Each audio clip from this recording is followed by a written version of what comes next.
안녕하세요. 농촌소토리입니다. 마늘밭에 1차 추비를 하러 왔습니다. 이 마늘은 스페인산입니다. 이쪽 마늘은 홍산 마늘입니다. 오늘이 2월 20일입니다. 2월 20일 이후가 되면 대부분 농가에서는 추비를 시작하려고 준비하고 있을 겁니다. 저는 오늘 이곳에 웃구름용 비료와 칼슘 유황을 함께 시비하려고 합니다. 웃구름 전용입니다. 인산이 빠져 있죠. 보통 우리가 추비에서는 NK 비료를 많이 씁니다.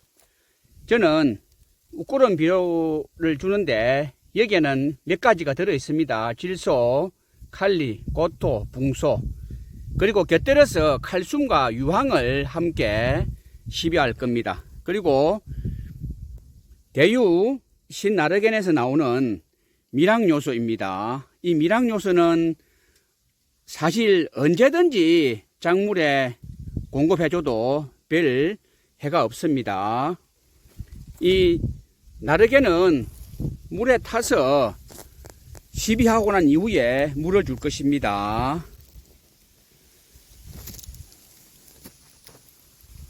한번 시비해 보겠습니다.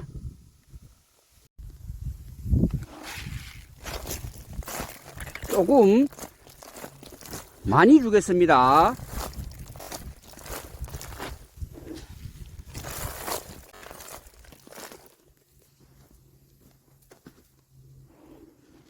눈에 잘 보이지는 않죠.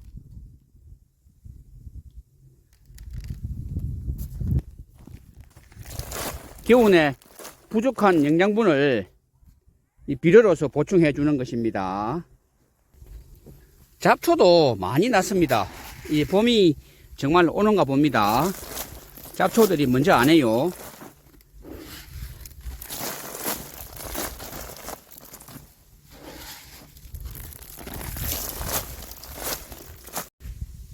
비료가 땅속으로 잘 스며들도록 대유 나르겐과 함께 물을 듬뿍 주겠습니다.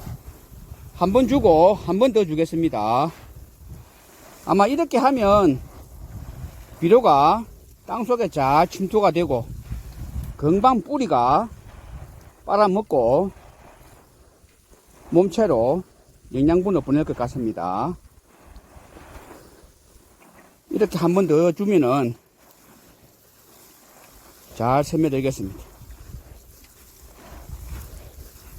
사실 며칠 전에 한 번 더 물을 주었습니다.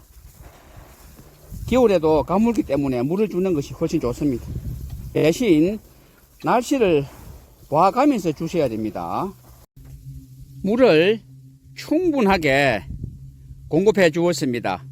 땅속으로 잘 스며들도록 하기 위해서 그렇습니다. 3월이 다가옵니다. 3월이 다가오면 마늘밭에 해줘야 할 일들이 참 많아집니다. 개중에 고자리, 파리, 뿌리, 응애, 방제가 급수무가 되고요. 그리고 흑색 썩음 균핵병, 녹병, 이런 병해충들이 많이 발생하게 됩니다. 해충으로는 고자리 파리와 뿌리 응애입니다. 그 약을 방제해 주시면 되겠고, 녹병은 마늘 잎에 녹이 쓴 것처럼 군데군데 빨간 점들이 박힙니다. 볼록볼록 튀어 나오는 것이 있죠. 그것이 녹병입니다.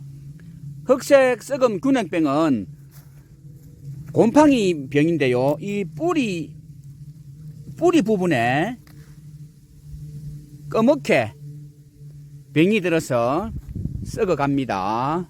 그리고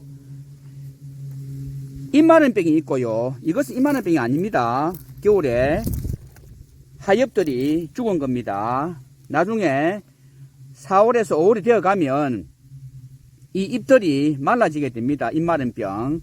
그리고 여기가 잎집인데요. 이 잎집 썩음 병도 발생하게 됩니다. 병들이 몇 가지가 있습니다. 이 병들을 우리가 잘 관찰하셔서 방제만 잘 하시면 마늘 농사는 크게 문제가 없습니다. 그런데 우리가 방제를 제때에 못하기 때문에 마늘 농사가 잘 안 될 수가 있습니다. 양파를 한번 보여드리겠습니다. 저는 양파가 올해 너무 굵은 것 같아요. 저 엄지손가락하고 비교 한번 해보십시오. 이게 마냥 좋다고만 할 수는 없습니다. 왜 그러냐 하면 너무 많이 크게 되면 오히려 수확할 때 분구가 될 가능성이 높습니다. 한 개가 아니라 두 개로 나누어진다는 거죠. 제가 이 밑거름을 많이 넣긴 넣었는데요. 너무 사실 잘 된 것도 썩 좋은 일은 사실은 아닙니다. 정말 이게 크잖아요. 저의 이 엄지손가락하고 크게 차이가 나지가 않습니다.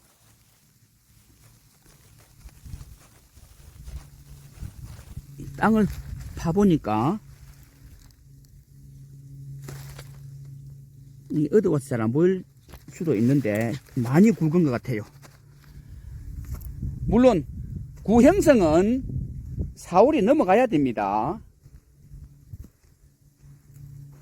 오늘 영양도 많이 주었기 때문에 기운을 차리고 이제 성장이 빨라지겠습니다.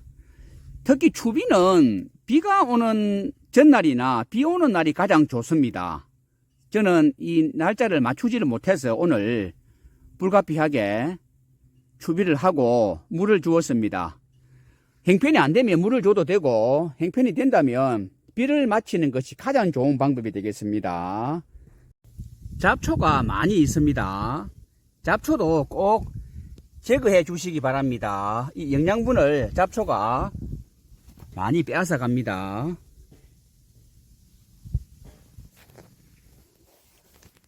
여러분, 마늘밭 잘 관리하셔서 올해도 마늘 농사 대풍 나시길 바랍니다. 모두 안녕히 계세요.